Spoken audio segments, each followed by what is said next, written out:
So there's a lot of ground to cover, so let me speak a little bit about me first and then forget about me and just focus on the content. My name is Abraham, as you probably saw in the agenda.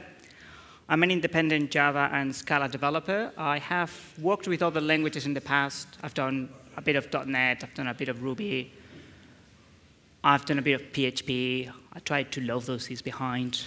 I didn't enjoy them. Anyway.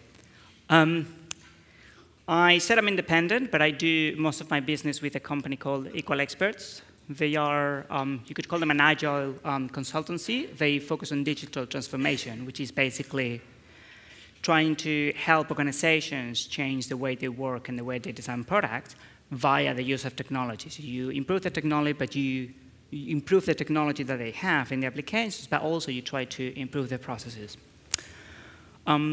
Programming is not the only thing I do. I also write. For instance, I am the author of Real-World Maintainable Software. This is a small mini book. It's free. You can just Google it and download it. I'm also co-author of Continuous Delivery in Java, which, despite the name, is not all about Java. They are, especially the, let's say, DevOpsy stuff is quite open. We talk about Docker and Amazon and Azure, etc. So that's not specific to it. It's currently on sale on Amazon. For some reason, I don't know. But if you use that QR code, you can just go and buy a copy very easily. Or if you don't want to buy a copy, you could always just take a look at some free chapters, because the good guys of Microsoft Azure decided to sponsor this, so you can download those chapters and take a look for free. That's fine. Anyway, before I get into it, I like my presentations to be more interactive. I don't like just talking here for an hour and making everyone go to sleep. So if you have any questions or any comments, just raise your hand at that moment, and we can cover it. You don't need to wait until the end. If you want to wait until the end, that's fine too, but you don't need to, OK? Right. Continuous integration, continuous deployment, builds, et cetera, et cetera. If you compare the age of IT and the age of programming with how long we've had continuous integration, that's a relatively new practice, and as such, I think there is still some diversity in thought. Different people understand different things when they're talking about continuous integration, continuous deployment. And the different understandings, in my opinion, they are not necessarily wrong. It's not that there is a canonical view of what continuous integration should be, and if you do anything differently, you're doing it wrong. I don't believe that. I think you can just do whatever works for you and for your organization. But it is important to know what you have in mind whenever you discuss these things, because otherwise you might be talking from different places. So one thing that I like to do first is explain what is my understanding of continuous integration and continuous deployment. And by this, I don't mean to say you have to do this. If you do it differently, you're doing it wrong. What I mean is everything that I explain is going to be based on these principles. So if there's anything that kind of grinds with you, it's maybe because you have different principles, OK? So first of all, when I think of a build, when I think of continuous deployment is the practice and the tools. That means that you make a change, you push that to a shared repository like GitHub or Subversion or GitLab or whatever you're using. And then that triggers a build, which means you compile, you test everything. And then that is deployed to production. Or if what you are building is a library that other things depend on, then once you finish compiling and testing that library, then you create a new compiled binary version of that library, and everything that depends on it kicks a build as well, so as to use a new version of the library and make sure that it can work with the new version, et cetera, and then you have a cascade, right? When you're doing all these things, and you're trying to tackle problems, there are several questions that you're going to have to face. So there are three basic principles that I engage with whenever I do continuous integration, continuous deployment. The first question is a question of complexity versus simplicity. And what I mean by this is, say you have a slow build, right? Say you think, this is taking, actually, let's do a quick survey. How many people have a fully automated continuous integration, continuous deployment pipeline? OK. How many of you does it take 10 minutes or less? That's pretty good. How many of you takes between 10 and 30 minutes? OK, 30 minutes to an hour? More than 1 hour? More than 2 hours? How long? That's big. I'd be interested to know more about it. Anyway, this happens to everyone. We have a build that takes longer than we want it to take. And there are usually two approaches that you can have. One is what I call the approach of complexity, which means let's add stuff to it, right? And that could be let's add more nodes to our Jenkins or to our TeamCity or whatever you're using to build so I can build more things in parallel. Or let's use more powerful hardware so I can get things quicker. Or let's do distributed compilation or cached compilation or things like that. This can certainly help, but to me, that also has the drawback of you adding more moving parts that you have to manage. Then there's the other way, the way of simplicity. So why do I like this? Because complexity, when you try that path, many times it ends up being a bit like this. I don't know if you've seen this before. This is a Goldberg. This is called Goldberg's machines, which is usually like, it's a comical thing. It's meant to be like a very complex, like an overly convoluted contraption to do very simple things. In this case, this guy has all this machinery just to remind him that he needs to post that letter whenever he walks by the mailbox, right? And this is sometimes what ends up happening. We start adding things to our builds, and the moment we know is that we have this super complicated thing that is impossible to manage. I prefer, whenever I can, sometimes you cannot, but whenever I can, I prefer to go the way of simplicity. There is a quote from The Little Prince that I quite like, which says, perfection is achieved not when there is nothing more to add, but when there is nothing left to take away. I take this to heart, and I apply it to the concept of builds and continuous integration and continuous deployment.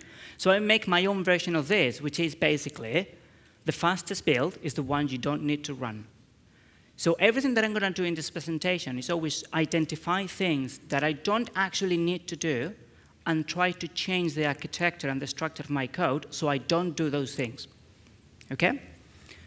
So that's the first part. That's the first of my values. I said there are 3. This is the first one. Second one. Oh, sorry. Yes, I jump ahead a little bit. So the way you achieve this is your builds, instead of, I know we talk about pipelines. What I try to do is actually, instead of a pipeline, create more of a network of interconnected builds. So the idea is each of those bubbles is going to be an independently buildable or deployable entity, right? So for instance, the ones in the middle will typically be libraries or modules that you compile and you test, and then when you have them, you create a binary, and you put them somewhere where you can use them later. And those binaries are versions, so you know which ones you're using. And the idea is, if I make a change to this particular module, then, OK, I'm going to kick a build. That's going to compile. That's going to test. When it's ready, I'm going to create a binary. I put it available. And immediately after, everything that depends on it, in this case, only this one, is going to kick a build. So then it's going to get the latest version of this previous artifact. Again, I'm going to compile. I'm going to test. I'm going to make sure everything works. And when that's ready, then I'm going to create a new version of that. And I'm also going to put it available on my Artifactory.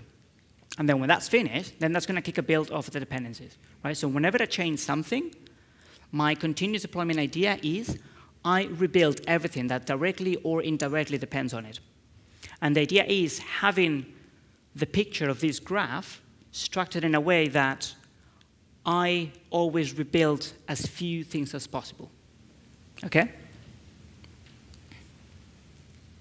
Right. The way you achieve this, it doesn't matter if you have a monolith or a microservices architecture. You can always achieve this kind of diagram.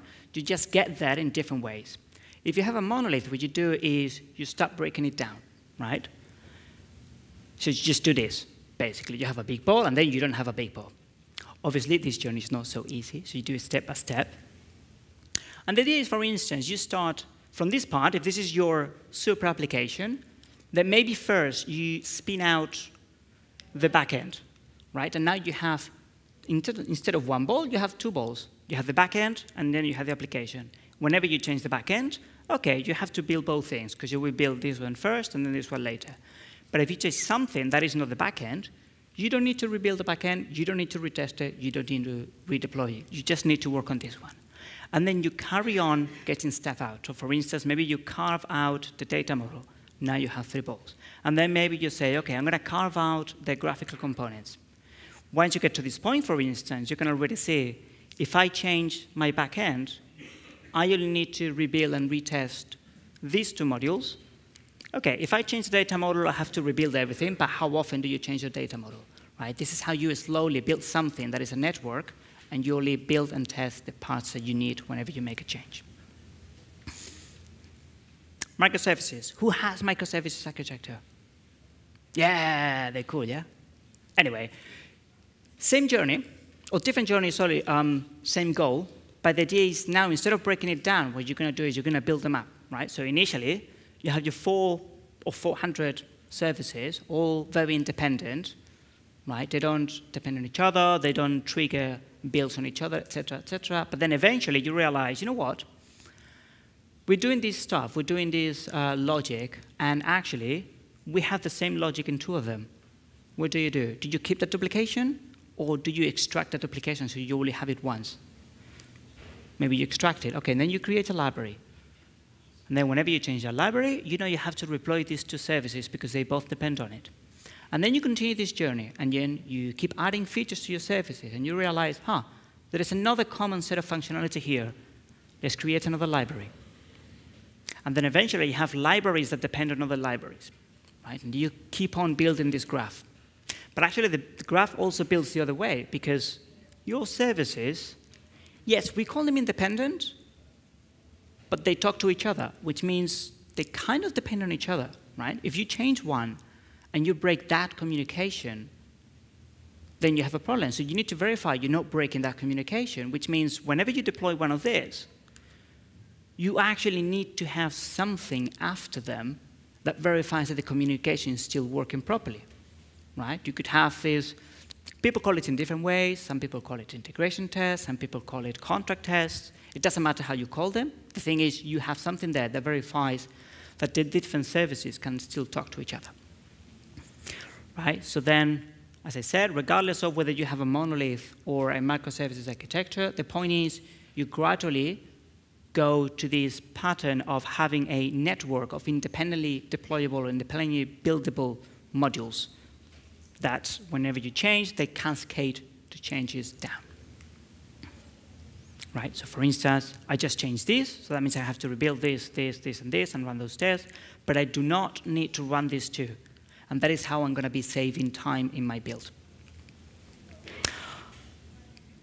I don't know if you have something like this already, this idea of I make a change to one thing, and that triggers another one, and that triggers another one. If you do, great. If you don't, there is another talk that I did a few years ago with an example of how you can do this. It's maybe a little bit old-fashioned at the moment, because it uses this example, Maven and Subversion and TeamCity. But the principles stand. You can maybe take a look at it, get the idea, and then apply it to whatever technologies that you're using at the moment. OK. So that was the first principle. I did jump ahead a little bit. The second principle is about refactoring skills and very good test and testing skills. Why? Because everything that I'm going to be saying is about changing this code and moving this here and merging and split it and stretching. It's going to be like you're making bread and you're just kneading that dough, right? You're going to have to be able to process your code and change it very easily and very confidently. If you don't think you have those skills, or if you think you do, but the code base is not up to scratch, it doesn't have good test coverage, then you're going to struggle to do everything that I say here. So if that is the case, take a look at these things or any other resources that you may know. Get all those skills. Get those tests running, especially the first one. I don't know if you're ready, but that's particularly useful to know what to do when you have a code base that doesn't have tests or that doesn't have good tests, because that's going to help you add tests to the code base before you make any changes to it.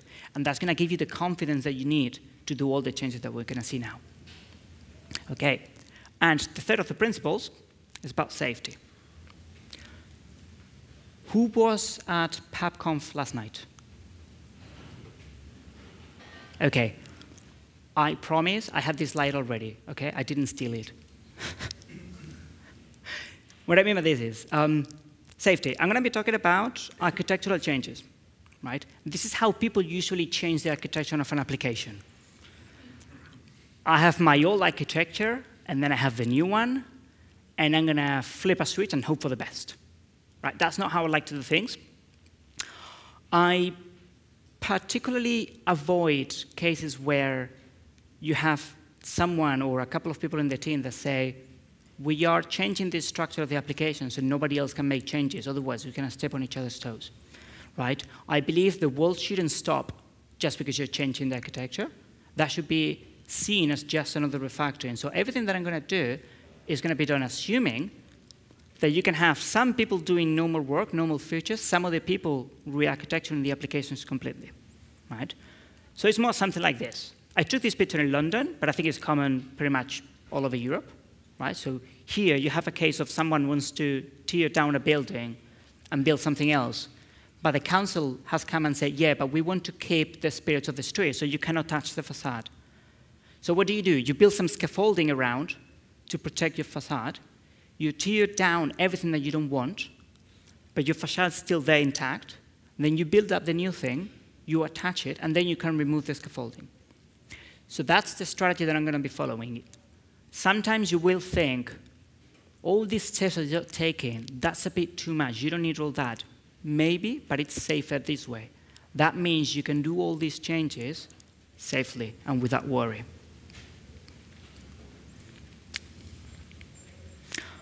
I'll be presenting 5 patterns. Obviously, in the world, there are many more patterns. This is just some examples. So one thing that I'd like to talk about first is some techniques. Why? Because I will apply these techniques in all my patterns, but then if you encounter a situation different to the ones I described, just use these techniques and you can probably figure it out, okay? Techniques, 3. The first one is about avoiding build phases. We have a build. Builds typically are, you compile, you test, you deploy. Right? Deploy can be, if it's a service, that means you put it into production, or if it's a library, that means you get the binary and you put it available in some kind of binary repository, Artifactory, etc. Now, we can break this down further, because test, we have different types of tests, right?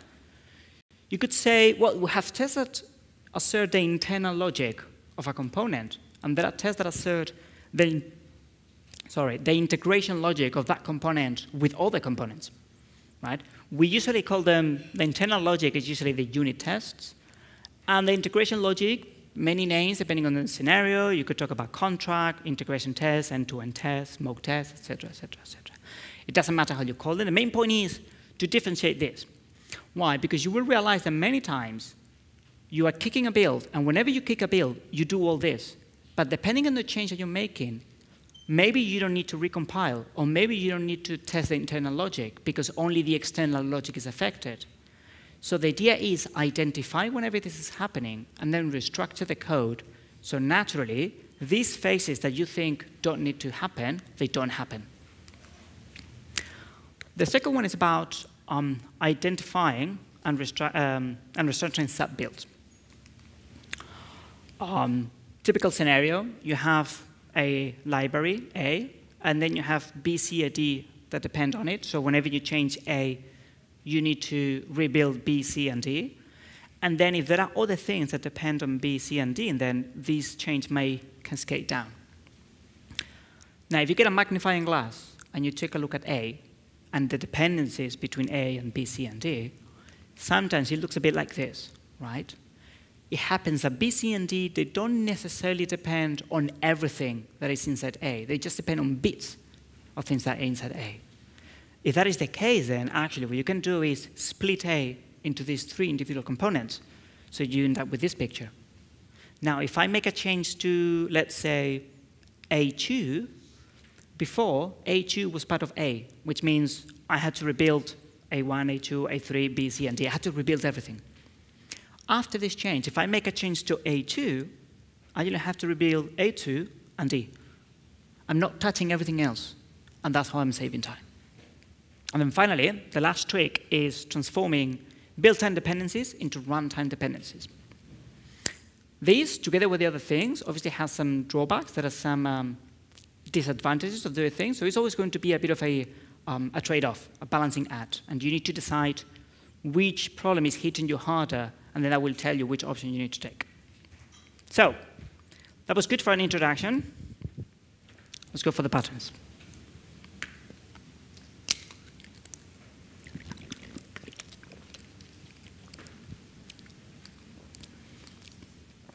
Decoupling API from implementation. OK. Typical scenario. You have a library, and you have something that depends on the library. Here I call web interface. It could be anything else. It could be a web service. It could be a batch process. It could be anything. It's an application that depends on a library. Simple. Now let's say I make a change to the library. If I make a change to the library, well, obviously, that means I need to recompile this, I need to retest this, I need to create the new binary, put it available, blah, blah, blah. Once that's ready, then I need to kick this build, which means I need to compile it, I need to test it, et cetera, and then finally deploy. Now, what happens if I make a change to the internal implementation of the library, but I don't change the external behavior? Right? The contract, so to speak, is the same. Do I need to recompile this? Well, the code hasn't changed, so I don't.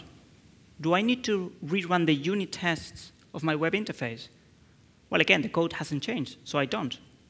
Well, the only thing that I need to change is the common behavior of the implementation of the library and the implementation of this. And then if everything is working correctly, then I do need to redeploy this. But there are a number of things that I'm doing that I don't want to do. I can avoid that if instead of having this picture, I had something like this. I split on one side the API and on the other side the implementation of the library. So if I'm making a change to the internal logic of the library, I'm making it here in the implementation. In my build, that's not a dependency of this, which means I do not recompile or retest the web interface. What I do is I create a new version of, of this binary, I put it into Artifactory, and then I have this new job that I call the assembly, which basically what it does is it gets this binary and this binary, puts them together, runs all those integration tests that verify that this behavior can play with this behavior, and then if everything is fine, I deploy that to production. Yeah? OK, how do we get from one to the other? So we start here. Sorry.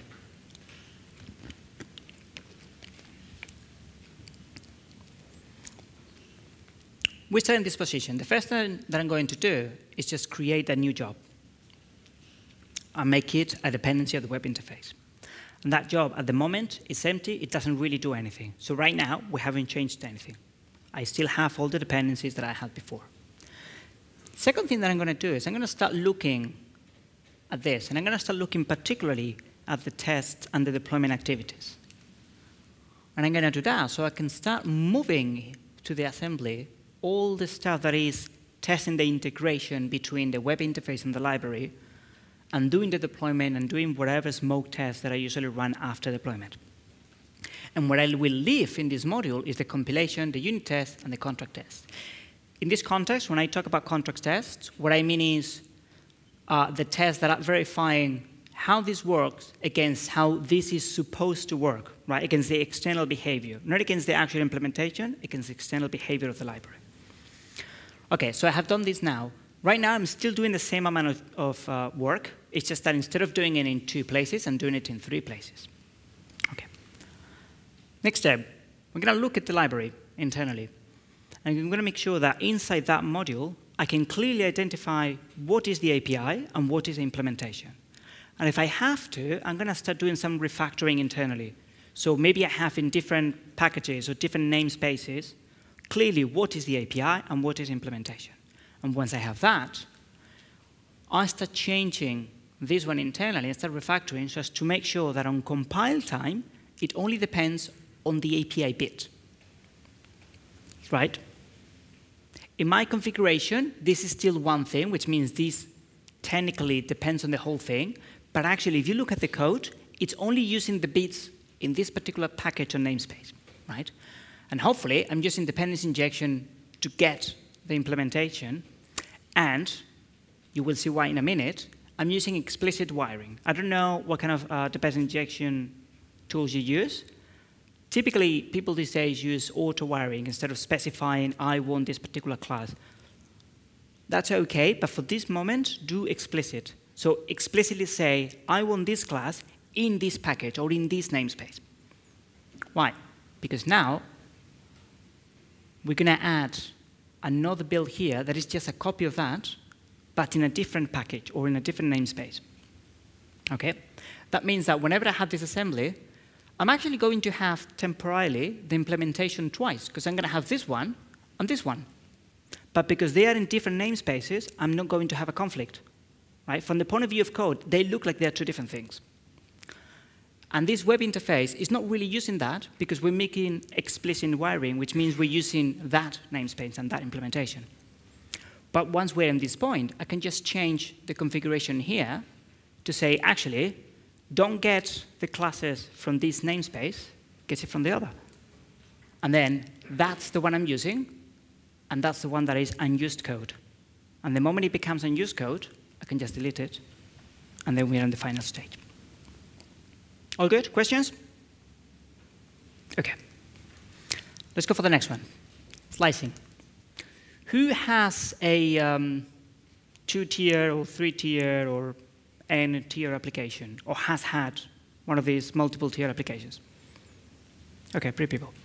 Let's actually make the difference. Who has it now, multi-tier application? OK, fewer, but still some. I don't know how you slice your application when you do something like that, but this is a very common thing, right? You would maybe have different modules, and one of your modules is your persistence, and the other one is your validation or your business logic, and the other one is your front end. And then you put all those things together into the web service or web application or whatever you're doing. OK? Now, this is fine. But when you look at things, I mean, yes, you have persistence and validation and front end, but you also have different domains, different aspects within your application, right? So for instance, you may have some account management for your users to manage their own account, to say, oh, this is my address, or this is my email, etc.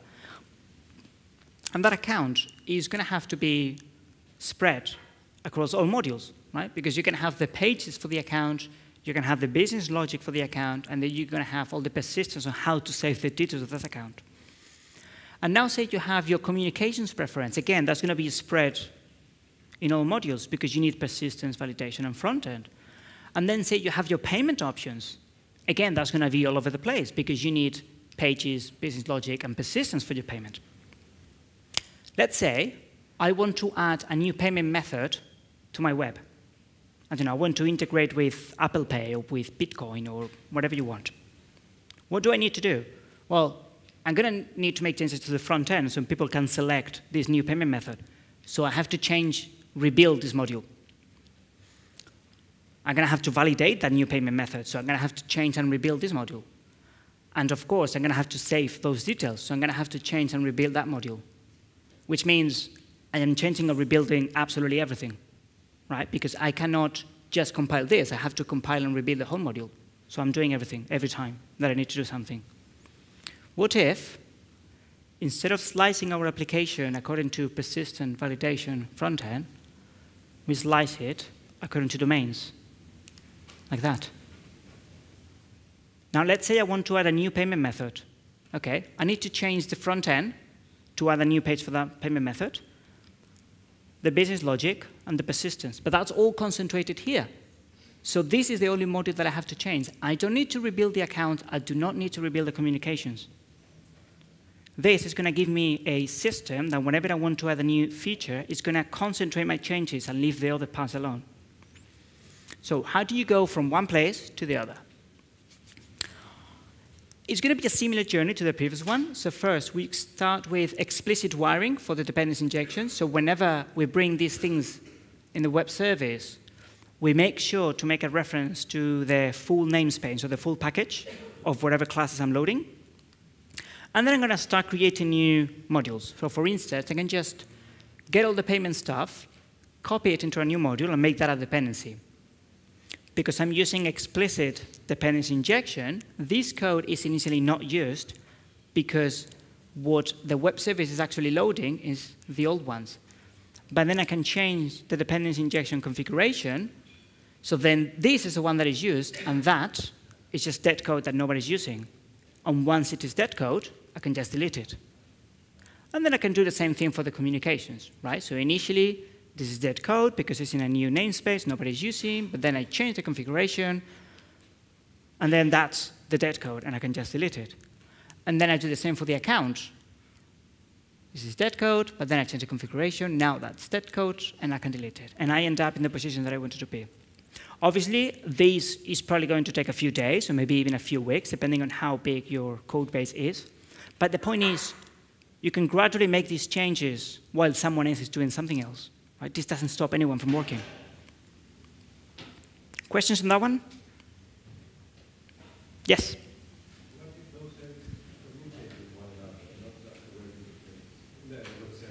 Sorry, I can't hear you well. If these services talk to one another and not just to the web service, the interface of payment will change. So the others will have to be good as well. We need a specific kind of architecture, not loyal or payment. Right, so the question for the recording is, what if these services talk to one another as opposed to just to the web service?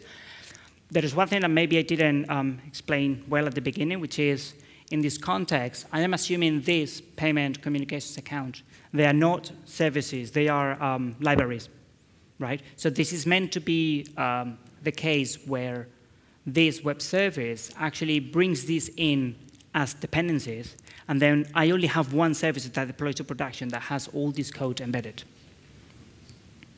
Is that okay? Great. Okay, next one.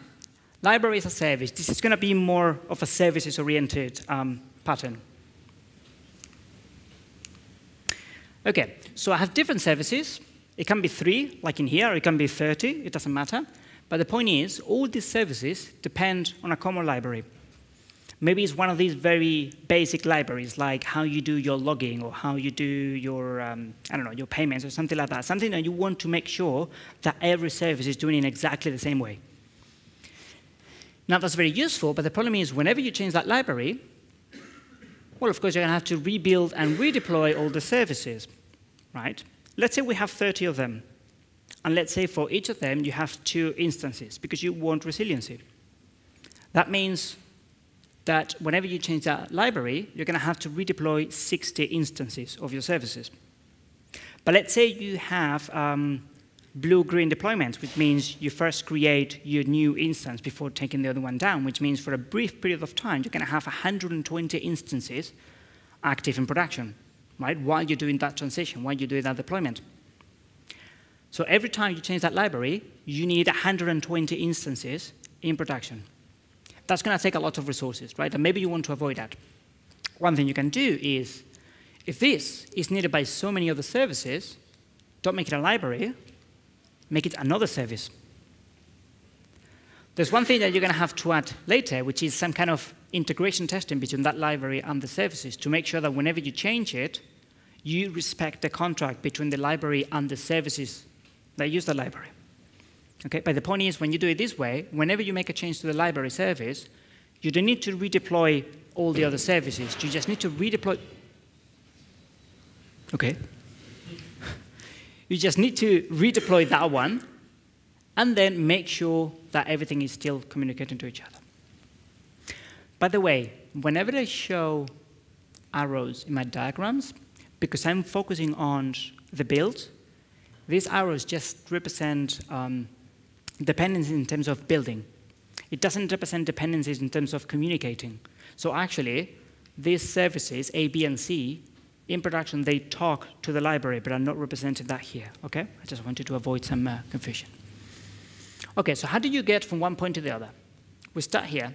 The first thing that we need to do is, in each of them, A, B, and C, we are going to have some kind of test that verify that the service can use the library properly, yes? So what we're going to do is, we're going to create some new builds that are precisely those tests. And what I do is, slowly, I transform that kind of logic, that kind of test that I have here that verify that service A works with library, I'm going to transform it and move it here. And the same with B, and the same with C. And just I'm going to start extracting those tests. So I'm still testing the same things. I'm just testing it in a different place. Next thing I do is I create that new service. But initially, I could just make it a dependency of the actual library as well. And then I make sure that whenever I change that service, I trigger this build, right? In this transitionary period, it might appear that things are a bit worse, because now, whenever I change that library, I still have to redeploy these services, plus I have to also redeploy that one, plus I'm going to have to run all this, which, depending on how you have set up your build, you might actually run them twice, because you're going to run them after this is changed and after this is changed.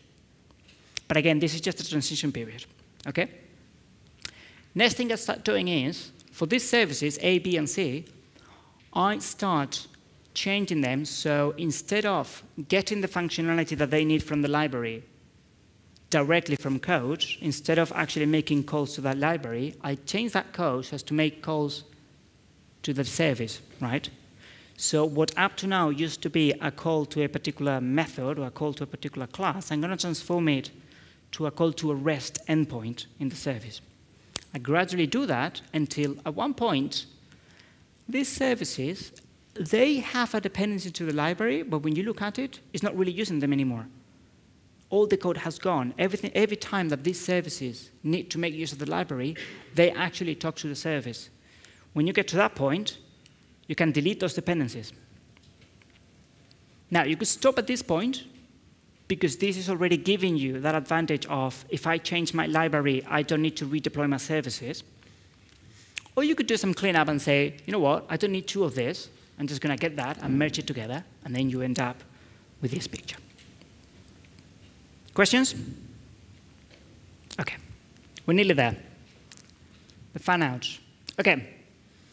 Does any of you have this typical library called utils or commons or things like that, which you just put all the useful stuff that you can imagine? OK. How many of you, and I'm going to judge, would describe that as a bit of a dumping ground for stuff? It happens. You know, I've done it. Everyone has done it. Because you start thinking, you know what, this is useful. I want to put it in a shared place, but I don't know where to put it, so I'm just going to put it here.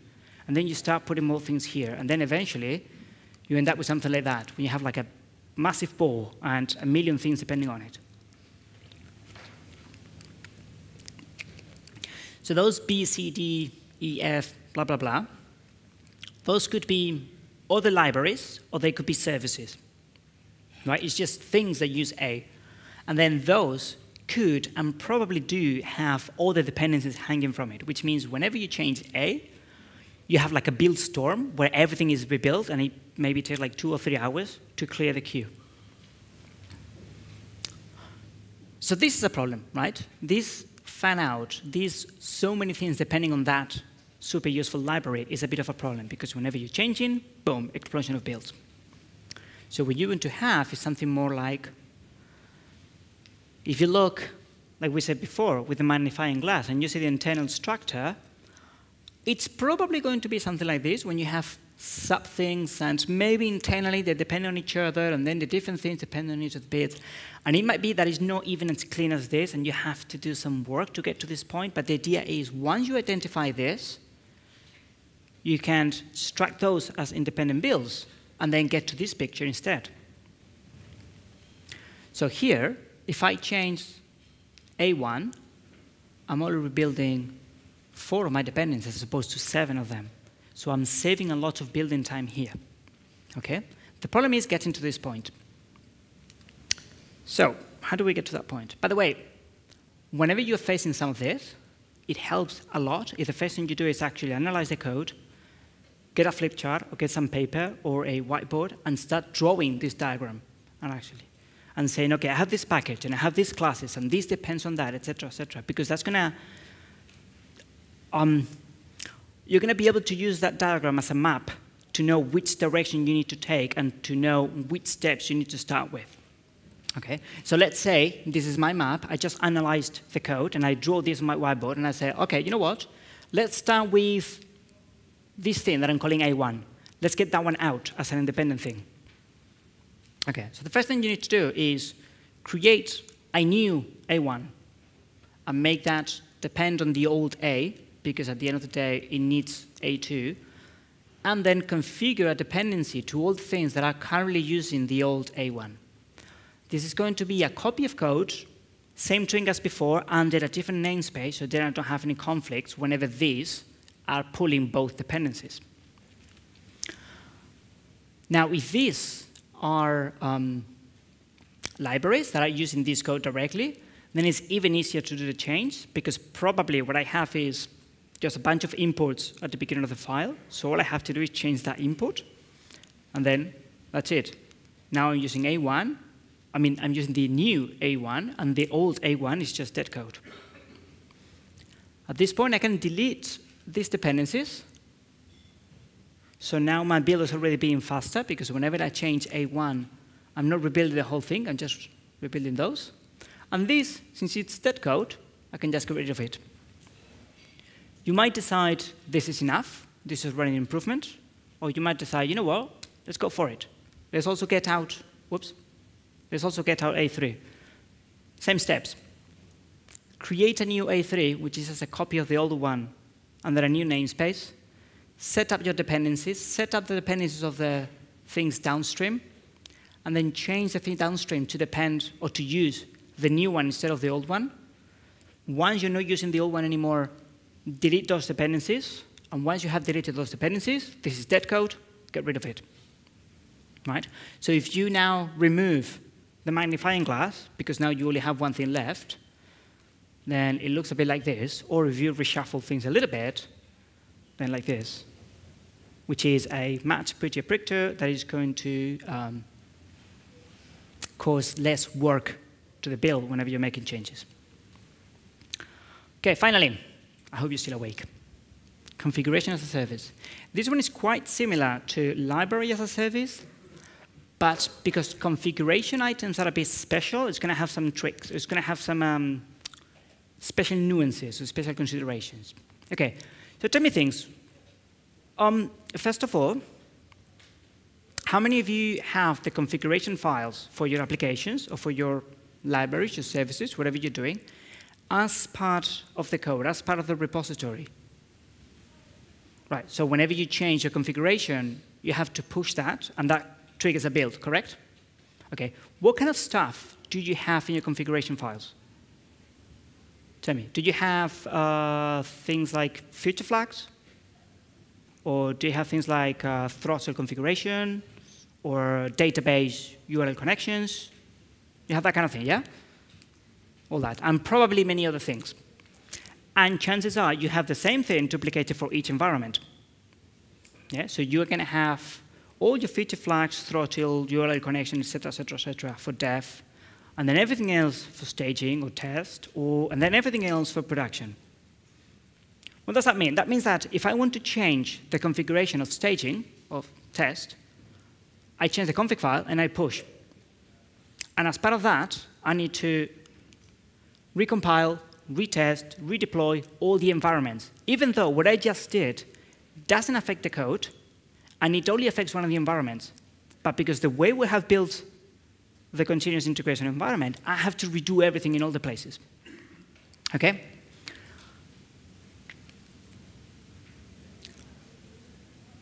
But I said before that configuration is a bit tricky. And it's that you have this problem, but then you have another problem, which is there are two types, we could say, of configuration items. I call them soft and hard. The soft ones are the ones that you could afford to check every time in runtime, right? For instance, a feature flag.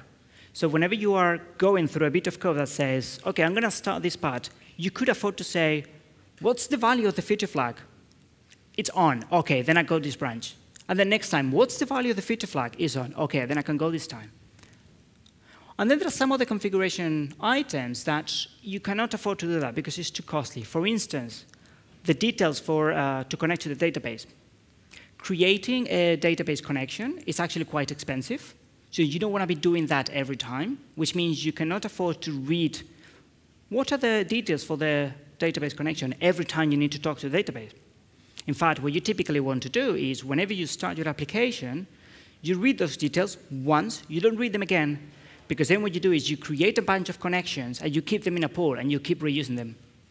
right? That means that the soft configuration items, I could change them on the fly without deploying my application, in theory. The hard ones, I can't. Whenever I change the hard ones, I need to, at the very least, restart the application.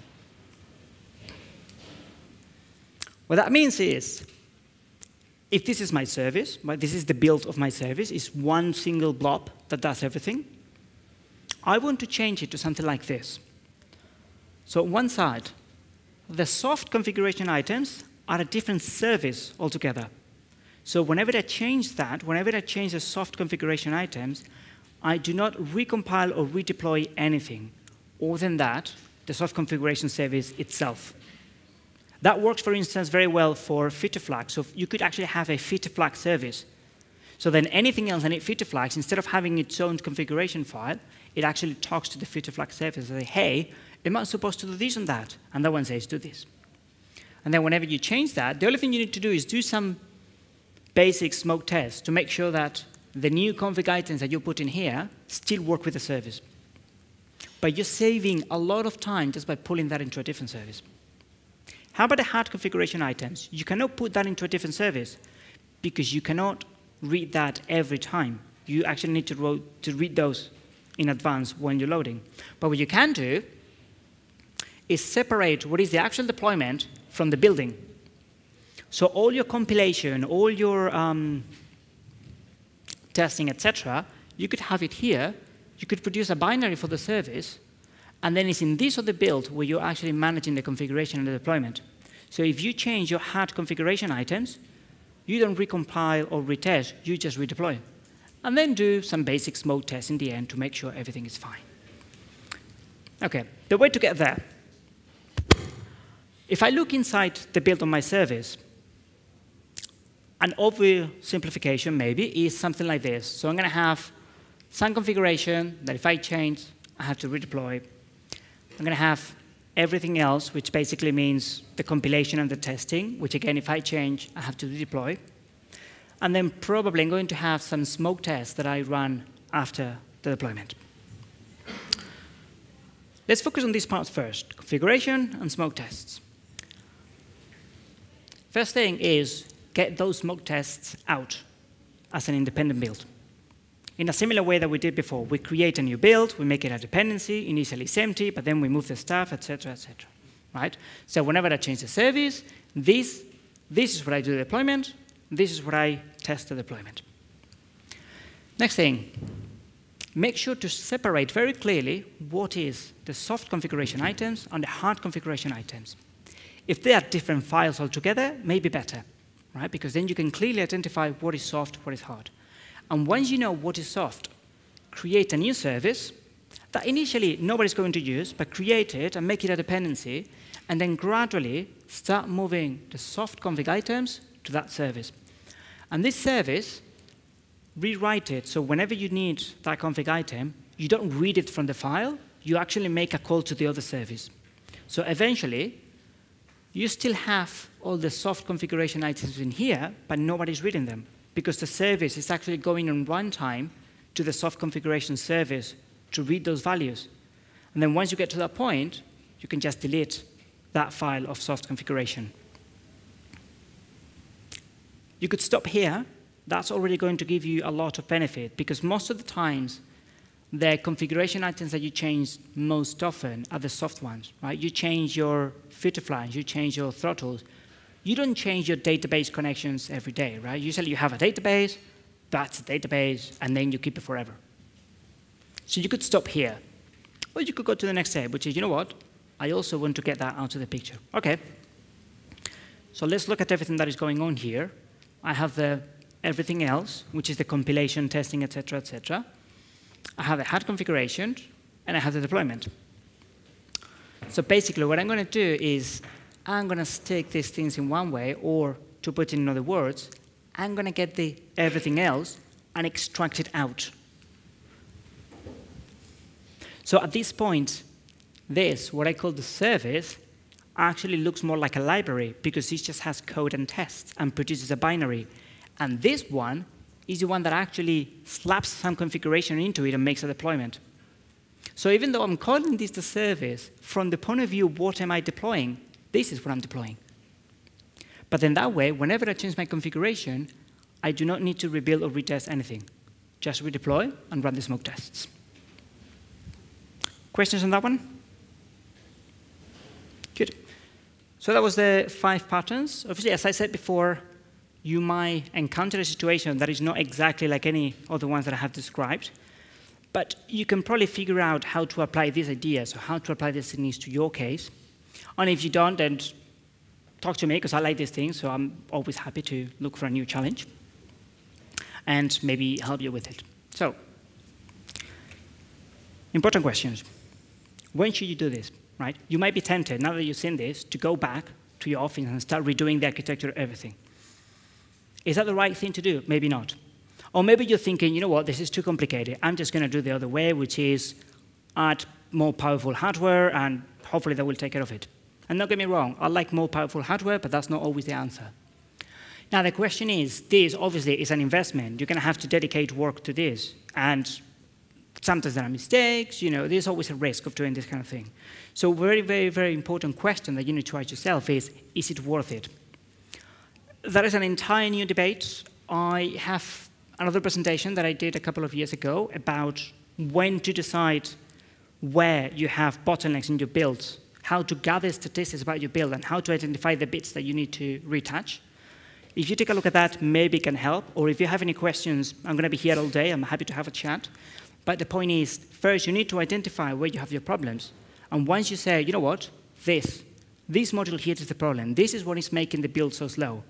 OK, then maybe you apply one of the patterns to change that and fix the situation. So to recap, try not necessarily to run things faster, but to run fewer things. Try to keep things simple, and change things only when you actually need them. I like finishing with a little reflection, a little thought about IT. Against, well, you probably don't know much about me, but I'm quite a geek for anything that is space-related. This is why I like Rich's keynote so much yesterday with all the stuff about the moon. It was just amazing. This, as you probably know, is the Endeavour space shuttle. This is on display at the California Science Museum in Los Angeles. I had a chance to go there 2 or 3 years ago, and I was completely mesmerized. And the thing I like about the space shuttle program is they started thinking about it in the 60s and 70s, and they went through a very long period of design until the 80s, when they finally started to flight. I think the first shuttle flight was in 1981. And they kept on using the space shuttle until 2011, so about 30 years of usage. Now, the reason I'm talking about this is because in IT and in software, many times we think, oh, what we do is so complex and is so difficult and it evolves so fast. It's like, oh, this framework is 2 years old. What are you talking about, man? We need to drop that and rewrite the whole thing from scratch. Because, if it is 2 years old or 5 years old, that's too old already. We need to drop it. But the thing is, these people, they managed to do something as complicated as going to space and back multiple times, reusing the same vehicles, reusing the same tools. And the question is, if these people can manage to do something like that, reuse the same tools to do something as complicated for 30 years, why can't we? Why do we have a constant need to drop everything we have and have a new tool, when clearly people can reuse tools for some very complicated things? So I'm not saying that progress is bad. I'm not saying innovation is bad. Innovation is great.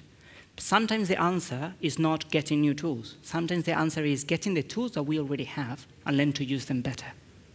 Thank you.